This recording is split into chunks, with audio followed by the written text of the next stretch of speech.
嗨，大家好，我是坦平树。今天是2025年9月8号，这一期我们继续聊聊俄罗斯入侵乌克兰，看一看乌克兰战场上又有什么变化。今天是俄罗斯侵略乌克兰的第1293天，也是乌军进入库尔斯克的第399天。昨天前线共发生172次战斗，俄军损失810人。在这个波克罗夫斯克前线昨天乌军反攻并未停止，乌军摧毁了波克罗夫斯克南部的一个俄军大型弹药库。根据诺尔报告披露，乌克兰部队对俄占塞利多沃发起新一轮进攻，目标则是俄军的一座弹药库。当地居民拍摄的视频清晰记录了现场的爆炸场景。对这个军火库的破坏也是乌军最近行动的要点，也就是打击俄军的后勤补给。稍早时，第45炮兵旅就在前线发起精确打击，炸毁了俄军的野战弹药库，爆炸规模比塞利多沃的还要大。在这个波克罗夫斯克前线在多布罗皮利亚突出部，俄罗斯132旅残部试图从包围川中杀出，并试图向援军靠拢，但被这个乌军的亚速旅和93旅部队重新包围。在波克罗夫斯克左翼，乌克兰武装部队总参谋部已经证实425突击团解放了达科内定居点，该定居点北部的铁路同样控制在乌军的手里。乌军的这个总司令谢尔斯基报告称他说乌军在前线多个方向取得了成功，特别是在波克罗夫斯克和多布罗皮利亚，有可能解决对前线很大一部分领土的占领。这个关于战线变化我想大家耳朵都听起了茧了。这个早在2个月前就传出俄军已经拿下了波克罗夫斯克，俄罗斯人把它叫做红军村。实际上这个地方已经打了将近2年了，俄军到现在也没有拿下传得最厉害的时候，还有经常有的俄军在红军城里面插旗的视频，再配合上这个黄俄的宣传，这个红军城也就是乌克兰人叫波克罗夫斯克早就失守了。但现在你看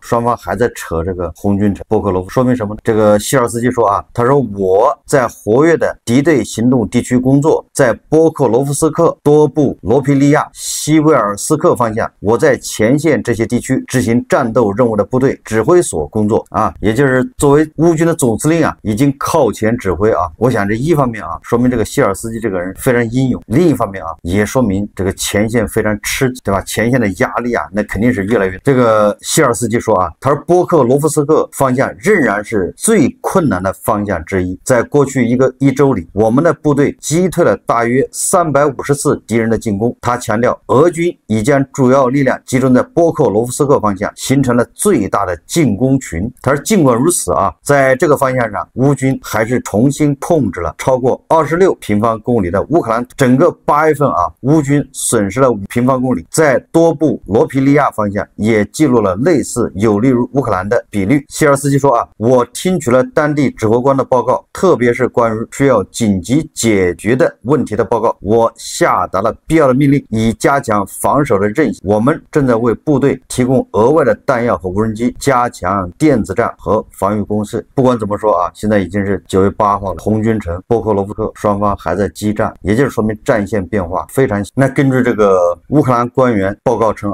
也就是这个乌克兰第聂伯罗部队发言人叫比尔斯基中校，他说俄军指挥部正在顿涅茨克州集中大量兵力。这个比尔斯基表示由于未能在2025年夏夺波克罗夫斯克和米尔勒格勒，俄军目前正在该地区集结大量无人机和重型装甲车。乌克兰第7军报告称，俄军指挥部近期已将经验丰富的海军步兵部队重新部署至波克罗夫斯克方向，这表明俄军正准备再次加强对该地区的进攻。什么意思呢？就是说说这个鉴于俄军在2025年夏季未能实现既定目标，俄军指挥部正在向其部队施压，要求其在2025年秋季推进，也就是所谓的秋季攻势在克拉马托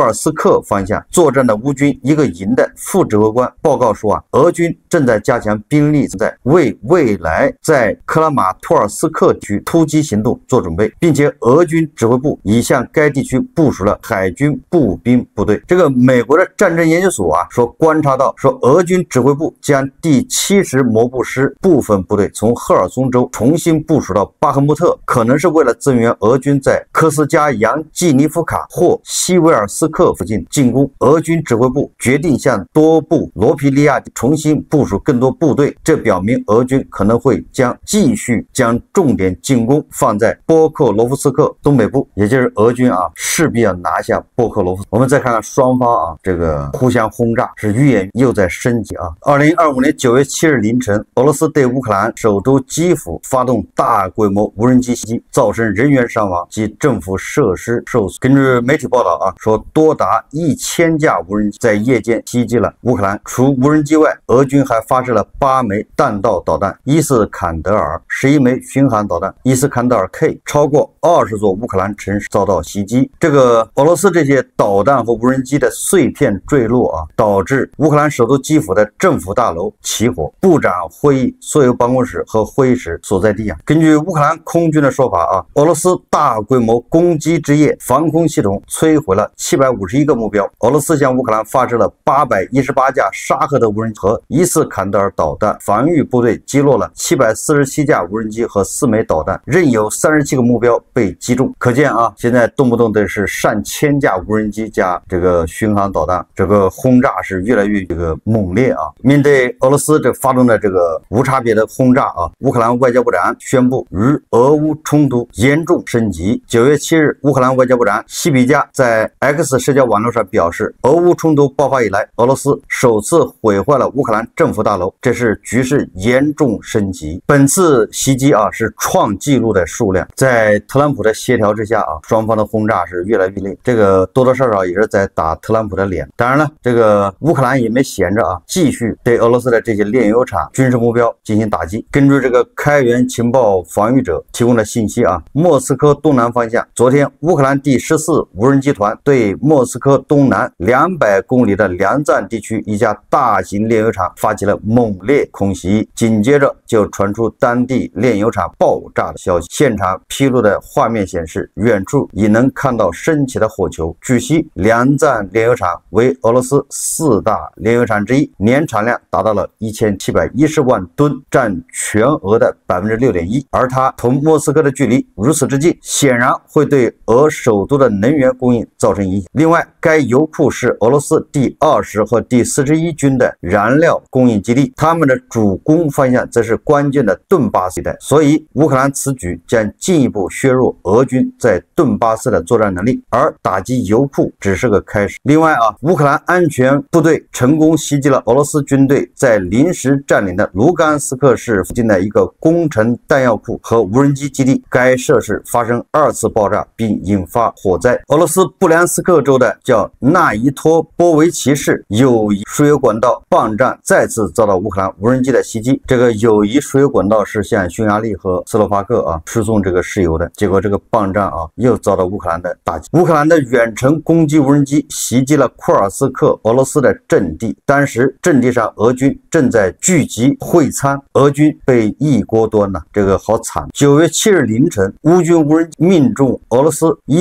伊尔斯基炼油厂。报道称，炼油厂气体分流装置已遭到破坏，没有这种气体分流装置，伊尔斯基炼油厂就无法生产92和95号汽油。乌军现在在前线是玩命的顶住俄军的这个死缠烂打，顶住俄军的压力正面战，然后拼命的发射这个远程无人机打击俄罗斯的炼油厂。选择炼油厂作为目标是因为炼油厂的目标大，容易打，而且这些炼油厂防御比较薄弱，最重要的是它是俄罗斯前代，所以泽连斯基的这个目标或者说乌军的目标，它并不是通过这个军事手段夺回领土，而是用军事手段拖延时间，再用无人机和导弹去消耗俄罗斯，打的是消耗战。在罗斯托夫州方向，昨夜连续遭到乌军的2次袭击。首先是乌克兰安全局特种部队攻击了叫库杰尼科沃火车站，破坏了俄军的电网，导致交通停运。接着无人机还空袭了俄方的2个耳机雷达站，美国的这个卫星捕捉了3个起火点。乌军还轰炸了俄罗斯南部的铁路线和防空雷达站。我们再看看外交以及国际援助这个俄罗斯对外情报局称他说德国隐瞒了向乌克兰提供导弹的事实，说德国总理默尔茨已下令将德国参与向乌克兰提供导弹的相关信息严格保密，这里指的是成品导弹或其零部件的转让，但这些部件上没有明显的德国制造痕迹，一些部件的工厂标识被去除，个别组件也被替换，这些零部件生产可能会转移到其他国家，比如丹麦甚至乌克兰。这包括导弹中的复杂组件，如导航系统、弹和引信等，这些在战争环境下很难制造。我想这个也不是什么秘密啊。既然德国人不愿意给乌克兰提供这个金牛座导弹，他就可以提供技术，他可以提供零部件，对吧？他甚至可以提供这些东西，然后在其他国家组装，然后再送过去，他抹掉一切德国的痕迹。你说俄罗斯人有什么办法？泽连斯基说啊，他说我们正在与合作伙伴创建新的联合武器生产，历史上首次。他说乌克兰开始与丹麦在丹麦领土上建立联合工厂，他将生产我们导弹和无人机的部件，这些武器已经展现出极高的效能。这个我在以前节目说了，这个模式非常对俄罗斯是要命的。也就是乌克兰把他的这个军工厂啊设在欧盟这些国家、北约这些，如果设在乌克兰，那么还得去想办法保护，对吧？防止俄军去轰炸。你放在这个丹麦、罗马尼亚、捷克等等，那简直都是岁月静好。普京再嚣张，他也不敢打这些，所以这些地方就是开足马力。根据这个美国的媒体报道啊，美国和乌克兰目前就一项价值1000亿美元重大协议正在进行谈判，内容是乌克兰采购美国的武器系统，美国会从乌克兰获得一些无人机方面的知识产权。这笔钱不仅是武器采购，还包括威慑力量、乌克兰军队的训练和工业方面的合作等非常广泛的内容，由美国空军上将凯恩来领导。这个泽连斯基还宣布啊，他说乌克兰军队使用的武器近60%是国产，这已经超过他2个月前设定的目标。7月份，泽连斯基呼吁该组合的政府采取措施，将乌克兰国产武器的产量提高到50%以上。根据这个《民进周刊》报道啊，他说德国政府提议加强乌克兰的防空能力，每年将武器系统的数量和效能增加20%，计划通过为乌克兰生产远程精确武器，特别是巡航导弹，提供资金和技术支持，提高空军的能力。对地面部队的支持包括为乌克兰武装部队4个机械化配备装甲车。每日电讯报说啊，8个月的俄乌战争外交努力白费了，川普近8个月的高调声明，以及欧洲盟友的疯狂外交，包括组成一个由各国组成的联盟，准备在任何和平协议达成后部署军队保障乌克兰安全。但事实是，我们又回到了原点。每日电讯报首席外交事务评论员表示，最终的解决方案甚至是暂时的休战，在今天仍然像特朗普政治复兴之前一样难以实现。这个欧洲媒体说的比较有意思啊，也就是特朗普这8个月来啊一顿捣乱啊，啥也没干，也就是给乌克兰施加了更大的压力，让地保老人看到了希望，展示了美国和欧洲之间的这种脆弱的一面。华尔街日报说啊，说普京啊拒绝和平，是因为普京坚信乌克兰军队的崩溃会先于俄罗斯经济崩溃。什么意思呢？好比这2个人在比赛啊，普京赌乌克兰军队的先崩溃，俄罗斯经济后崩溃，也就是俄罗斯的经济崩溃啊，他能够坚持的时间会比乌克兰军队坚持时间更长一点。乌克兰战争已经成为2个沙漏之间的较量，一个是乌克兰兵力捉襟见肘，军队还能坚持多久，另一个是俄罗斯经济还能维持入侵多长时间，而且还不能损害普京政权的稳定。这就是特朗普推动和平所遇到的障碍，也就是普京坚信乌克兰的沙漏会先见敌，从而让他能够以胜利者的姿态强加条件，从而在俄罗斯的历史上让普京与征服领土的沙皇并列，也就是在俄罗斯要青史留名啊。说这就是为什么几个月以来，俄罗斯总统普京始终回避特朗普提出停火协议建议，甚至这些建议包括领土妥协、美国单方面承认克里米亚的属于俄罗斯等等这些对莫斯科具有吸引力的条件。但克里姆林宫仍坚持最大化要求，实质上是要让乌克兰沦为附庸，从而改变欧洲的力量格局。特朗普为普京设定的最新谈判最后期限已经过去。与此同时，乌克兰的欧洲盟友仍在讨论是否派遣维和人员来维持一个遥不可及的和平。那么，许多对特朗普斡旋方式持批评态度的政策制定者和分析人士表示眼下缺失的是美欧联手推动战略，用以加快俄罗斯乃至沙漏的倒计时速度，改变普京的预期。因为按照目前的走势，普京很可能赢得这场赌局。那么普京他为什么认为他能赢呢？首先第一个，在战场上面，你不管怎么说吧，俄军他总是处在一个进攻的态势上，是俄军在进攻乌克兰，战场也在乌克兰，而且不管他多慢，总是乌克兰在缓慢的失去领土这个也是事实按照目前的速度泽连斯基说过，那俄军还要花4年时间可以拿下整个的顿涅茨克。所以从普京的角度看，战场上俄军是占优势，假以时日可以一直打到第聂伯罗的河边上，以河为界。第二个，在外交上，俄罗斯一改对吧，2年前那种孤立的状态，普京想出去溜达溜达都没地方去。而现在呢，普京访问了美国，在美国享受了红地毯，对吧？还有这个战斗机迎接他，走的时候还有战斗机护航。这个对普京来说那绝对是外交上的一个重大的突围。然后还有很多南方国家给普京捧臭脚，世界上人口最多的2个国家跟普京是眉来眼。所以你想想虽然从国家数量上来，普京遭到了更多国家的抵制，但是从外交上看，俄罗斯并非一败涂地。这就是普京的底气他认为他得到了更多人的这一切，跟特朗普也是密不可分。第三个就是经济，尽管受到欧盟和美国的一轮又一轮的制裁，俄罗斯的经济在2023年和2024年依然显示这个强劲的增长。当然了，大家都知道主要得益于能源出口和这个军工产军事机器的开动大量的需求。尽管现在俄罗斯的经济遇到了问题，压力与短缺正在加剧，经济增长势头开始减弱，油气收入大幅下降，财政赤字也在上升，甚至俄罗斯的央行预计今年俄罗斯的经济恐怕是零增长甚至负增长，也就是开年还有增长，下半年是要下降，全年看是零增长甚至负。但是普京认为他有办法解决，就是说问题虽然正在积累，但俄罗斯经济短期内不会撞墙。位于柏林的卡内基俄罗斯欧亚中心主任亚历山大加布耶夫表示，他认为即便前景日益暗淡，这个经济体也就是俄罗斯仍可以支撑战争，努力至少18到24个月才会陷入严重困境。也就是说，这个研究人员认为俄罗斯在这种情况下还能最长撑2年。那乌克兰他的军队在2年之内不会崩溃吗？在普京看来乌克兰的军队根本就撑不到2年就会崩溃。加布耶夫表示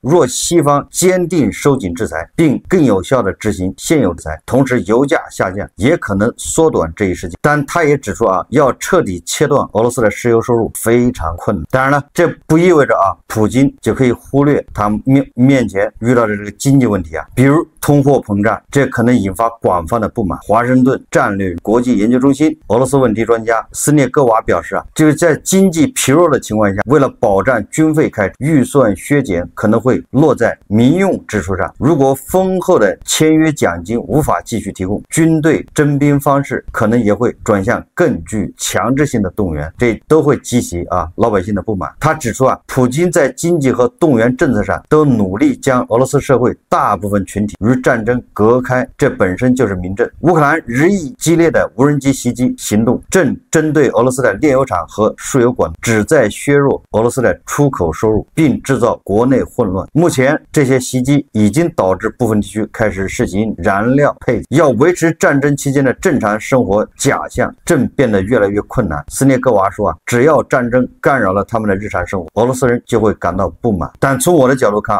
战争的天平早就已经开始向乌克兰倾斜，就像俄罗斯在前线蚕食乌克兰的领土一样，天平也是在向乌克兰缓慢的倾斜，而且是不可逆。为什么呢？现在随着乌克兰自身它的这个远程打击能力的不断的提升，乌克兰自身对武器这种制造能力的提升，使得乌克兰和俄罗斯全部领土都成了打击对象。也就是俄罗斯会对乌克兰进行全覆盖，而乌克兰对俄罗斯也是全面，至少是对乌拉尔山西的俄罗斯经济最发达的那是全覆盖。这就会导致一个什么呢？一个场景就是整个欧洲成了乌克兰的大后方，伤员送到欧洲去治疗，新的士兵送到欧洲去培训，武器弹药导弹在丹麦、罗马尼亚、捷克在生产，也就是乌克兰的军工厂全部在这些国家，他们根本就不受战火的骚扰，人家可以正生产加班加点，整个欧洲的经济并没有遭到导弹的打击。再看俄罗斯呢，俄罗斯的炼油厂、俄罗斯的石油储备、这个油罐、它的军工厂都遭到，也就是说俄罗斯它没有办法安心生产。那乌克兰是可以正常在造血，俄罗斯呢它在失血，所以你看此消彼长，天平早就倒向了。美联社报道，特朗普对结束乌克兰战争的徒劳努力日益失望，他为莫斯科设定的与乌克兰达成和平协议的最后期限已经多次过期。美国与欧盟计划于9月8日讨论对俄罗斯的新一轮制裁。美国参与磋商的有白宫、国务院和美国贸易代表办公室的官员。欧盟方面派出的代表也将由能源、制裁、金融服务以及贸易专家组成。也就是特朗普再说不愿意制裁俄罗斯，他也没有办法，他也要跟欧盟一起探讨这种可能性。你即便特朗普不制裁，欧盟他也要发动第19轮一样的。英国国防大臣希利他在乌克兰说他说尽管俄罗斯总统试图展现出强大的样子，但实际上他比以往任何时候都要虚弱。希利给出以下理由予以证明：一是俄乌战争中俄罗斯损失超100万士兵、超10000辆坦克和装甲车；二是俄罗斯的黑海舰队被一个没有海军的国家羞辱，现在只剩下了黑海而没有舰队；三，俄罗斯未能实现任何战略目标。乌克兰人的勇气，这场战争仍在继续。到底是乌克兰的军队先崩溃，还是俄罗斯的经济先崩溃？答案已经呼之欲出好，这期节目我们就聊到这，感谢大家收看。如果喜欢我的节目，欢迎订阅、转发，也可以在下方留言评论。谢谢大家。